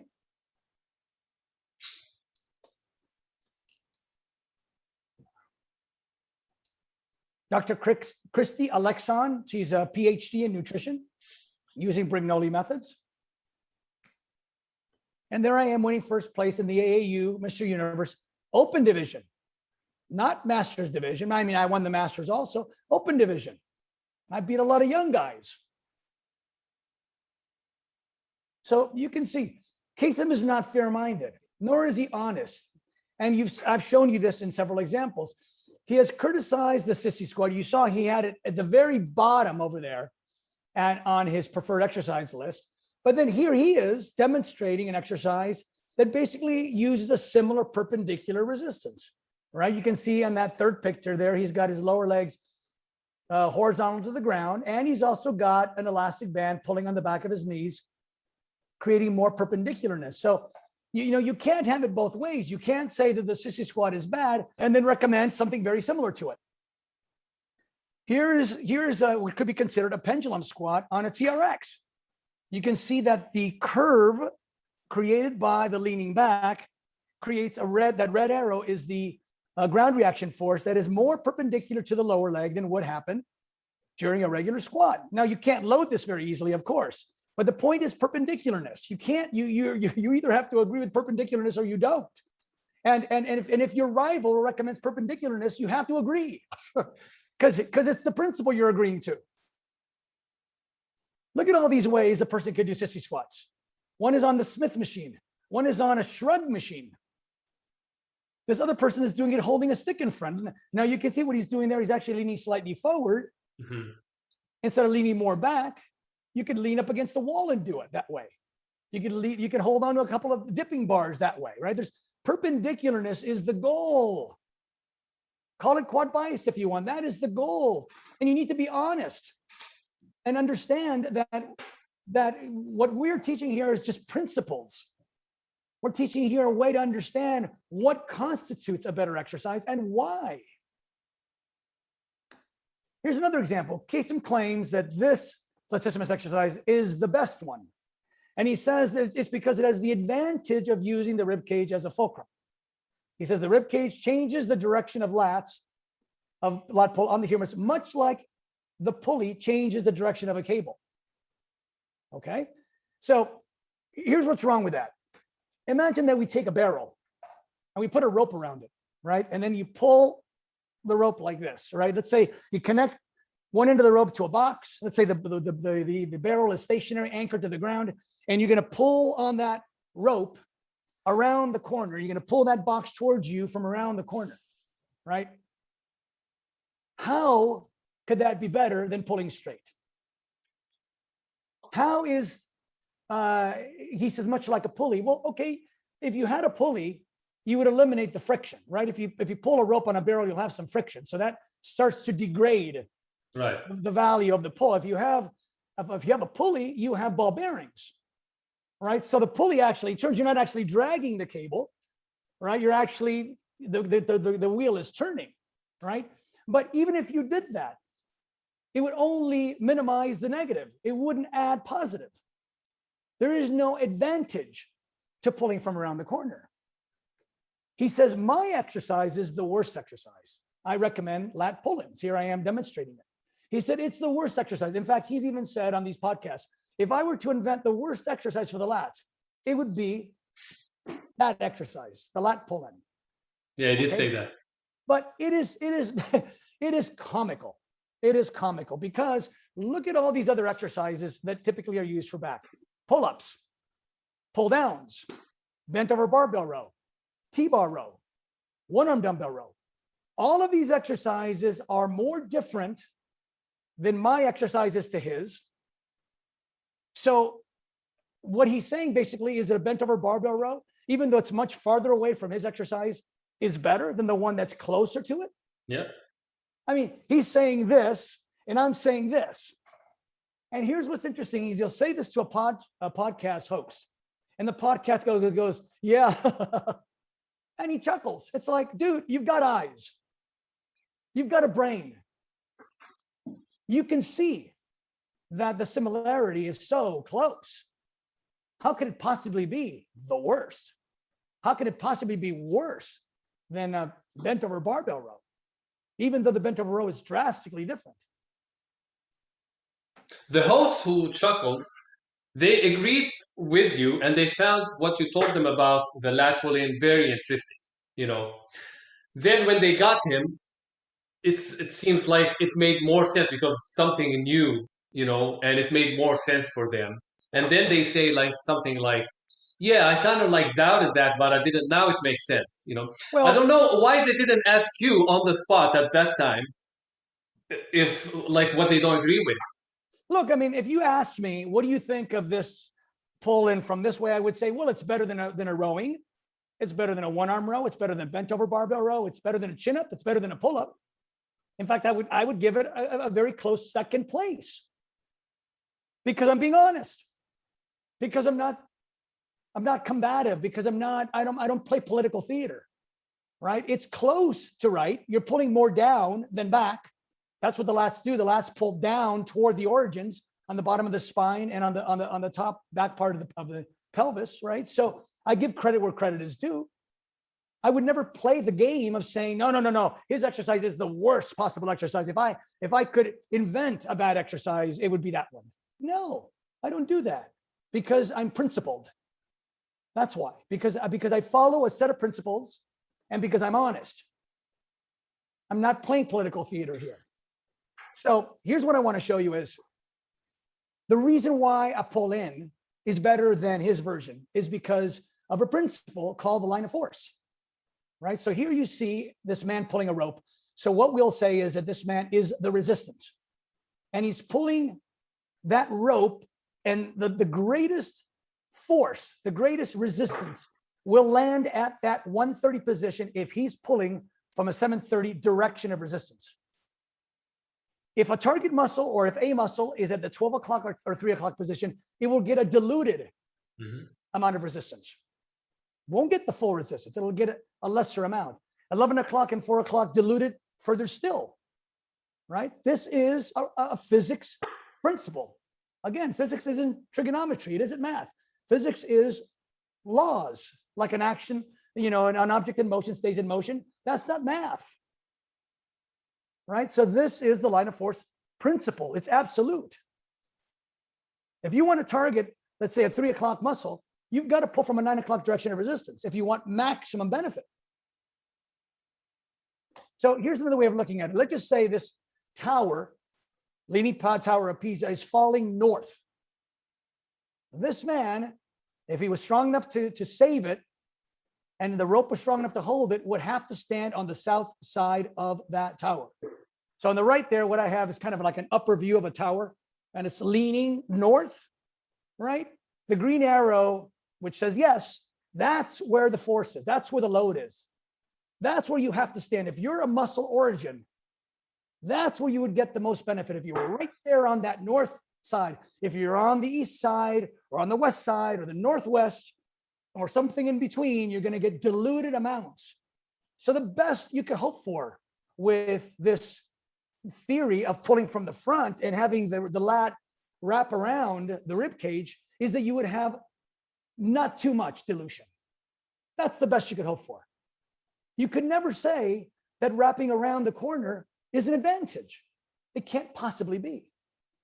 So here's another way of looking at this. Let's just say on the right here, you see this person is doing a side raise on the ground, right? So when his arm goes towards his hip, he's going north. It's affecting the muscle that is positioned in the north side, which is the side deltoid. When he goes to the front, he's moving west. What's it loading? The rear deltoid, because the rear deltoid is positioned on the east side, opposite the west side pull, opposite the west side line of force. Line of force matters.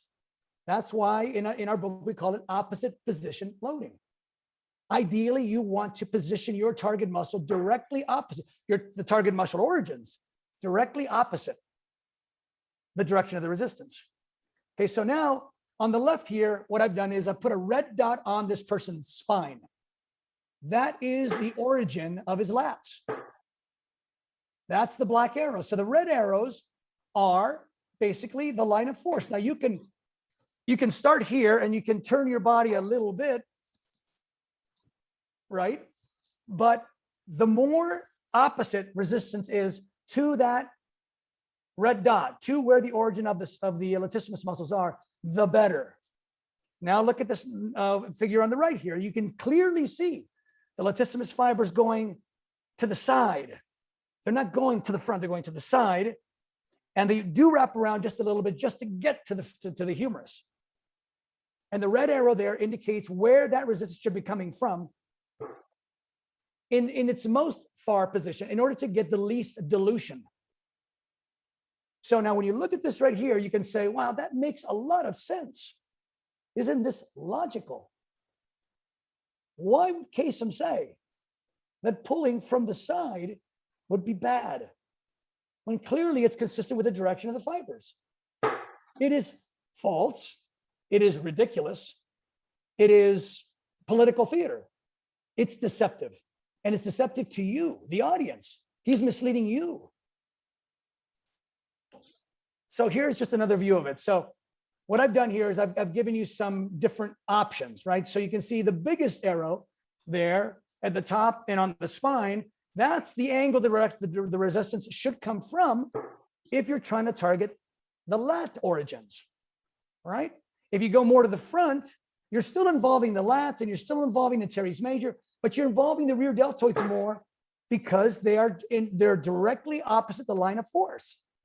You're starting to dilute, right? You're starting to spread out the load. Yes, the lats will work, but not by themselves. And since they're the bigger muscle and the rear deltoid is a smaller muscle, it could be the rear deltoid is actually more overwhelmed than the lats. They could be the weak link in the chain. Now, if you move even farther over still, what are you doing? You're moving away from the lat origins and more exclusively toward the rear deltoid. That is the direction of resistance we recommend for rear deltoids. Line of force is an absolute principle that must be adhered to if you want to maximize your weight training resistance exercise results. This is absolute fact. This is the kind of stuff that either Kassem doesn't want you to know or just wants to mislead you into thinking that, you know, you've just got to take his opinion for it. I'm teaching you how to think for yourself. I'm not saying take my opinion. I'm saying these are the principles. Have fun with them. This is why we select the Brick 20. On these principles, on the 16 principles, are what we use to suggest. Therefore, the best exercise would probably be this one. Second best might be this. There's probably 3, 4, 5 that are close sometimes, right? But you know, we at least know which ones to avoid. That's one of the things we want to do, is know which exercises we want to avoid because they are very inefficient, right? That's important. Okay, so now what I'm explaining here is, you know, they could try to say, oh, no, well, you've got to change the direction of resistance to get the upper lats or the lower lats. Right. It's like, no, it doesn't work that way. They all work, but they all work when their turn comes. Their turn comes when a particular muscle fiber or a group of muscle fibers is most perpendicular to the limb. That's when they can pull with the most force. That's when they have leverage, right? So that means when your arm is up, the lower lats are going to work more. When you're halfway through, the middle lats, when you're at the bottom, they all work all the time. But in percentages, the higher percentage will work most when it's perpendicular to the limb. So when it's down, you're getting a higher percentage and there's no two ways of cutting that, by the way, because what you're talking about is the angle of the humerus relative to the lats, right? So when your arm is in, you can't possibly be getting more lower lats than upper and middle lats because those lats fibers don't have the leverage to pull more perpendicularly. So again, you really only need one lat exercise, and the best one would be the one arm pulling from a 45-degree angle, approximately. You know, when I went back over here, that 35 to 60 degrees, that's your range. You can go from 35, 60 degrees. Right. You might even be able to go straight out a little bit more than that. That's fine. But once you start going more towards the front, now you're starting to change the direction of resistance and dilute the lats and increase the load of the rear deltoids. All right, so look, this is me winning the 2019 AAU Mr. Universe. And this is the only lat exercise I did. Now, if this was the worst lat exercise, I don't think you could achieve lats like that with the worst possible lat exercise. And it's safe to say the other two guys on that stage probably didn't do the lat pull in and did other lat exercises, right? So just logically speaking, I mean, it's like, there's just no way that you're going to get bad results with the one-arm lat pull in. These are people that are also using the one-arm lat pull in that love it. Jim Everton, Wallace Ragu, and this person winning the German championships. They're adherents of the lat pull in. To say that this lat pull in doesn't work, it's the worst exercise, it doesn't bear out in the evidence. He's saying to that, okay, if someone is doing the lat pull in, and they say, wow, I really feel it. You have to see where they are coming from. If they've been doing like an exercise that they didn't feel their lats at all and try the lat pull in, they will feel it because it's like ranked 2 or 3 in the scale of the best exercise, because they were doing like a 1 or a 2 in the scale of the best. So that's why like people are enjoying the lat pull in. Well, it's not that they're only enjoying it, but they're also getting better results than they've ever gotten before. I mean, they're telling us this all the time. I mean, look, again, I'm explaining the logic. I'm explaining the principles to you. You can test it and throw it out if you want, or you can test it and keep it. It's up to you. I don't care what you do. I don't care. My job is to inform. My job isn't to make sure you did it. I can't control that, right? But these are the principles. This is why this exercise makes sense. Try it. I really believe you'll like it. I really believe you'll get good results from it. Look, I mean, I would love to see a group of people doing his versus a group of people doing ours and seeing, who has a better response from it, right? I don't mind doing that at all. And by the way, I would have a third party do that. You wouldn't want Kassem to do it because we already know he doesn't tell the truth, right? No, we will talk about that in the end. Yeah. Anyway, so it should be obvious that Kassem has a bias against me, and I wouldn't say it's a bias against Doug Brignole. It's against a person that he perceives as a threat, a person that he perceives as a rival that threatens to undermine the fibs that he's trying to sell, which would, of course, negatively affect his cash flow, I suppose, right? But everything I'm saying is in my book. He's obviously misrepresented what I've said in my book. I've shown you how the lat thing works. It's clear as a bell, right? Why it makes sense to have opposite position loading for your target muscle. He'll ridicule anything I say, right? Even if he has to dig in the weeds to contrive a reason. I mean, you saw what he did with the 10 degrees versus 18 degrees. I mean, that's just in the 73% of the length of the tibia. It's like, what is that all about? It's just illogical. He's perfectly willing to make knowingly inaccurate statements. And that should concern you. He said he purchased and viewed, I'm just repeating myself now. He said that my math was wrong. I've shown you on these scales. He created a convoluted story about the length of the femur. I explained that. He's misrepresented the elbow and the ulna during dips. These are all, you can go back and look at them. These are all absolute false misrepresentations. The scientific community, which is dedicated to honest analysis and truthful reporting, considers the type of misrepresentation and deception demonstrated by Kassem in his video, as well as these podcasts that he's done, to be scientific misconduct. Now imagine that the same kind of misrepresentation was made by the person who invests your dollars. Imagine that you went to your investment planner and he says to you, oh, no, this person says that, it's 10%, but it's actually 18%, and then he fudges. He misrepresents. And then he says that the 18% is 22% or 3 times more than, and he's a fast talker, right? So he says a lot of this stuff, and you don't have time to look at the accuracy. And so by the time you're done, imagine you went home and you talked to your wife and you said, hey, I talked to this new financial planner I have named Kassem, and he's going to get us a lot more return on our investment than the guy we were talking to before. And the wife says, well, what did he say? He says, well, I'm not exactly sure, but he sure sounds like he knows what he's talking about. Well, that's what that's all about. It would be Bernie Madoff. It'd be Bernie Madoff if this kind of misrepresentation was done in an economic sense. And let's just say it was a pharmaceutical sense. Let's just say it was a person trying to get FDA approval for a drug, and he misrepresents these angles and he misrepresents these figures, and he says it's 3 times this and it's false, and despite the fact that these scales show that that's not true, that would be scientific misconduct. And I'm telling you, there's a list, there's a hall of fame essentially of people and companies that have done the exact same thing, scientific misconduct, that you see Kassem doing in his video. Now, this is a rather long list. I'm going to go through them. Of course, you don't have to copy them down. You can go back and pause your video. But I encourage you to look up all of these people, and you will see that every one of these people have done the exact same thing that Kassem has done in his video. Lied, misrepresented, distracted for the purpose of monetary gain. You can look up any of these people. All of these people have done the exact same thing that Kassem has done.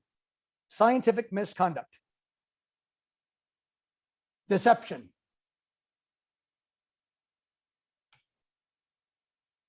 Scientists misrepresenting and deceiving for their own sake or their own advancement, of course, is not new. Kassem is not the first nor the last, but it's never acceptable.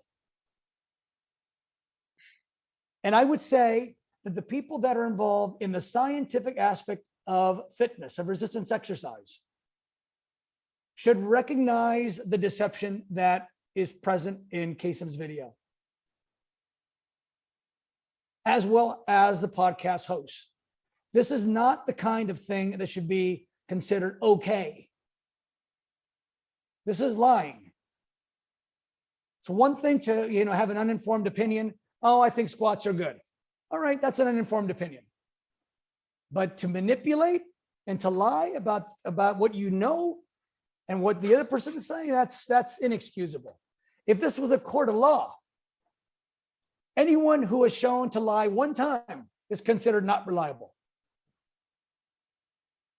They won't even have him as a witness anymore, because anything that person says now is questionable. That's what is happening with Kassem. Anything he says now, we know he lies. We know he's willing to do that. He's dishonest. He's unreliable. Should we be surprised that Kassem now has his own lab? Oh, look, I can test outcomes of these exercises, and I can report that this exercise was the worst one. We did a study, and this one was, and you'll show you these numbers, and you'll create a graph, and you'll show these squiggly lines, and you'll look at the squiggly graph, and you go, oh my God, he's right. Look at the graph. Look at the graph. Now, will we be surprised when we see Kassem producing tests and coming out with outcomes for lines of equipment that he may be associated with? I don't think we should be surprised at all. The man behind the curtain, this is Kassem, pulling the strings, pushing the buttons.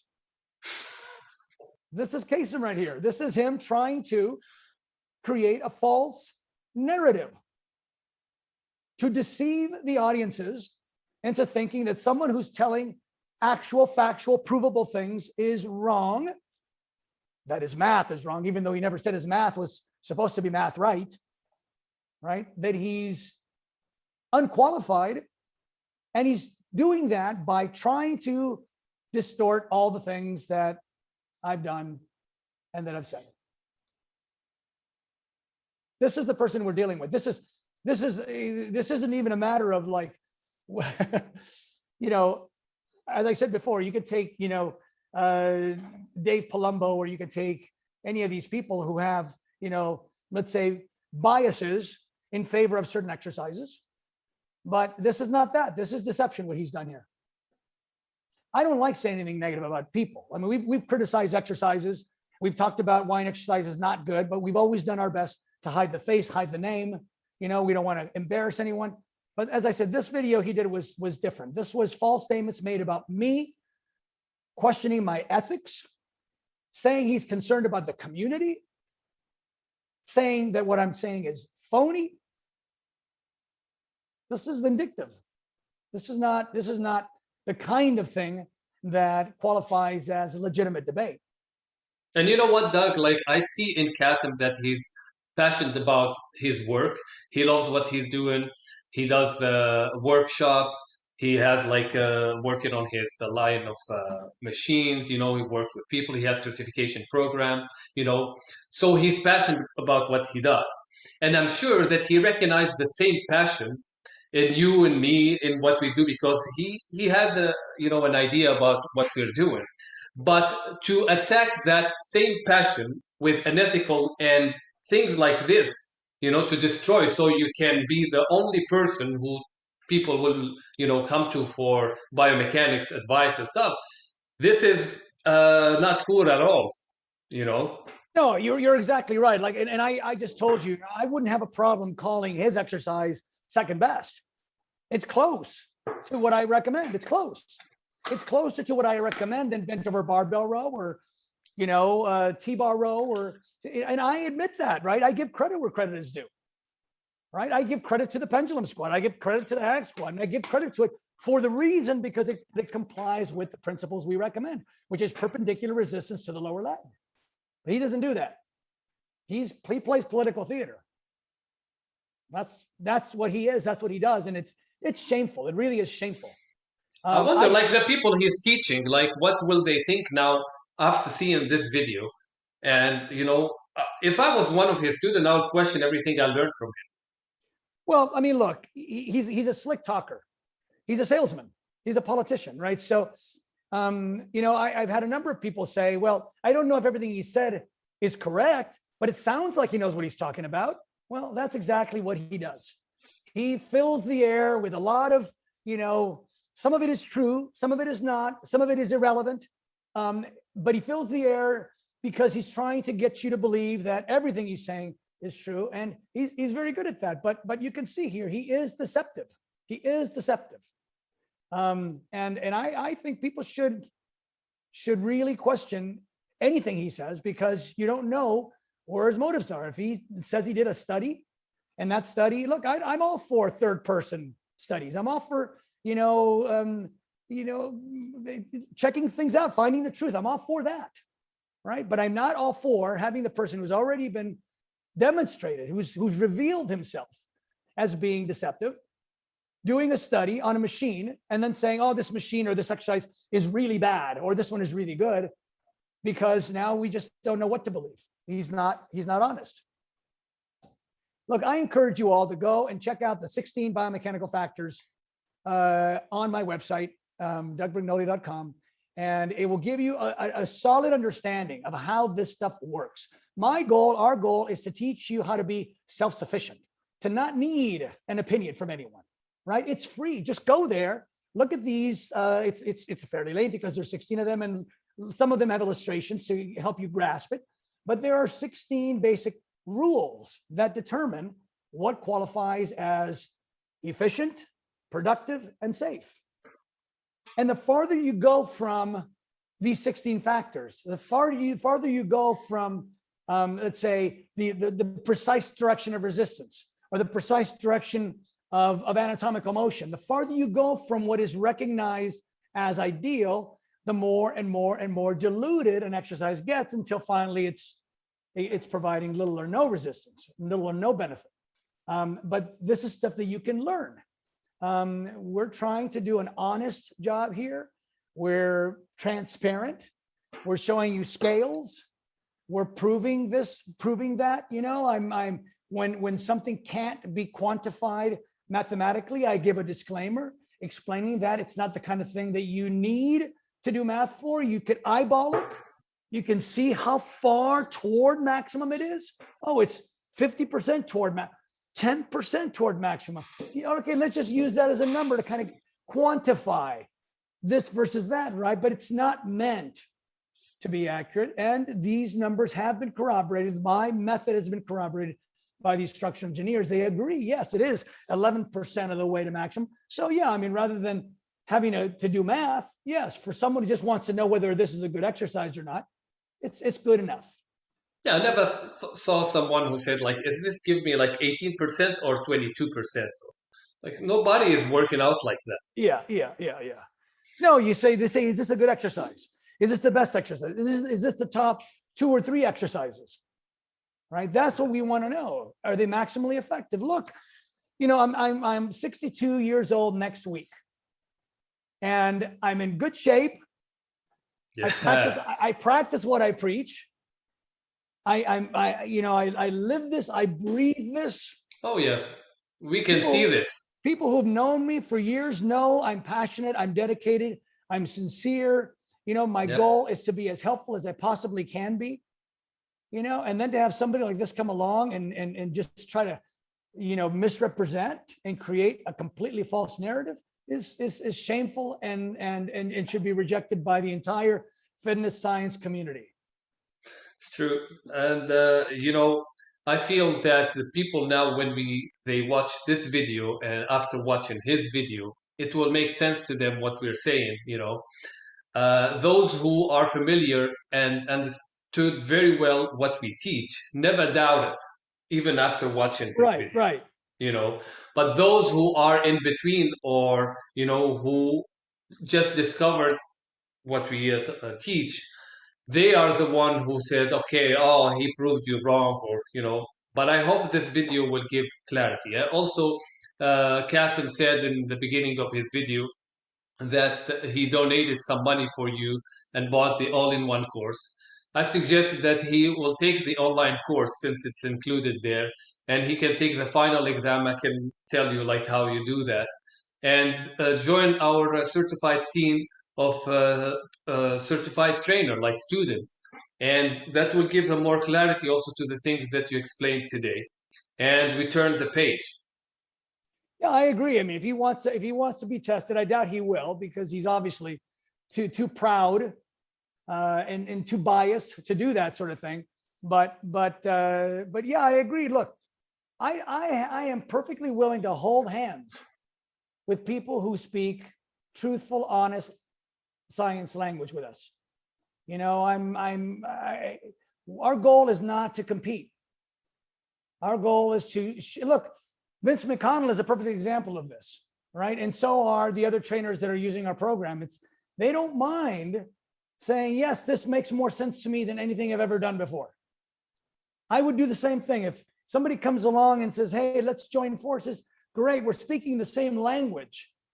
This stuff is all provably true, right? I'm all for that. I'm not trying to, be the pioneer. I'm not trying to have no rivals, right? I'm trying to, provide truth, and anyone who wants to join that movement, I encourage you to come along. Yeah. So let us know what do you think, in the comment section. I'm not going to even say subscribe or click like or whatever, because he just said that he's also have a YouTube channel and he's trying to, grow it and see where it goes. So he started by going, mainstream, what he was doing, right? So that's not the right way to get followers. Yeah, let me also say that, when I first saw his appearance on these podcasts, the first thing I thought is that, he played them like fiddles, that he just literally pulled the wool over their eyes, and they're like nodding and they're chuckling and they're like, and they don't understand, the math and the science and everything else, and it's just going over their heads, right? And he sounds very persuasive, and so they go, oh yeah, makes sense to me, right? But then I realized it wasn't so much that he was playing them, it's that they're basically playing each other, because at the end of the day, podcast hosts really only want views and clicks. And they don't care who's telling the truth. In fact, if somebody came along and said, here's the truth, end of story, and the podcast host says, oh, well, I can't have that person on, I can't have that, because these person are going to say something other than, well, then they're not going to get views and clicks. Yeah. Right? So the whole point of their podcast is to get controversy, to get conflict, right? Certainly they contacted me afterwards and said, hey, do you want to come back on? And no, that's not the way to deliver science. The way to deliver science is not by getting on these podcasts that are motivated by views and clicks. It's just by doing what we're doing right now, which is just doing videos that show and that teach and that prove what works better than what. That's what we want to do. We're teaching science. We're not up for views and clicks.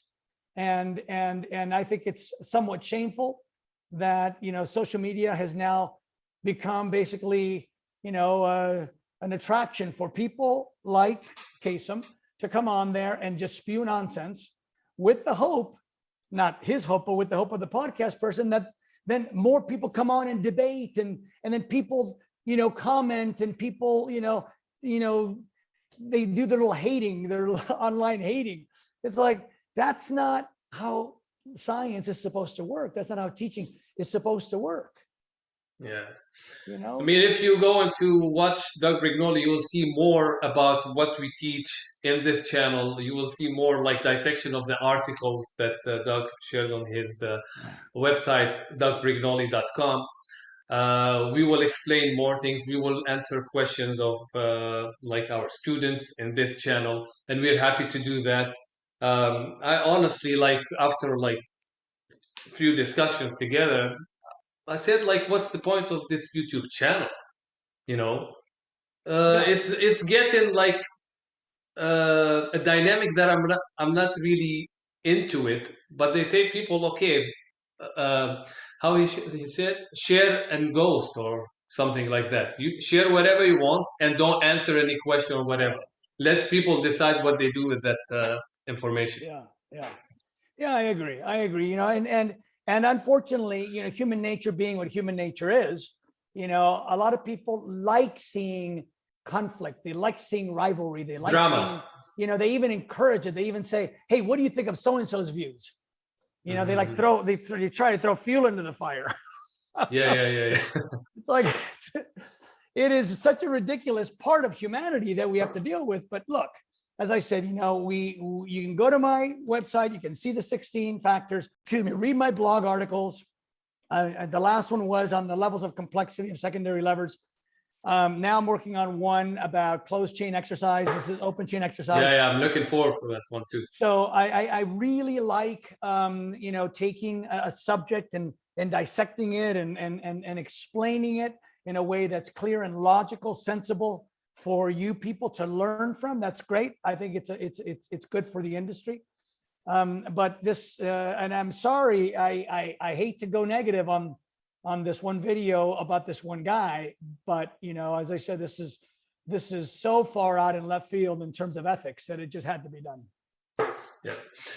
All right. Thank you very much, Doug. Thank you for watching us again. A reminder, like, our next seminar will be January the 22nd in Houston, Texas, in the city of Spring. Looking forward to that one, Doug, because I'm in Houston right now, and things will be great. And if people want to get your book, they can go to dougbrignole.com. For our online courses, go to smarttraining365.com. Thank you very much. Happy holidays. We'll see you. Happy holidays. See you next time. All right. See you later.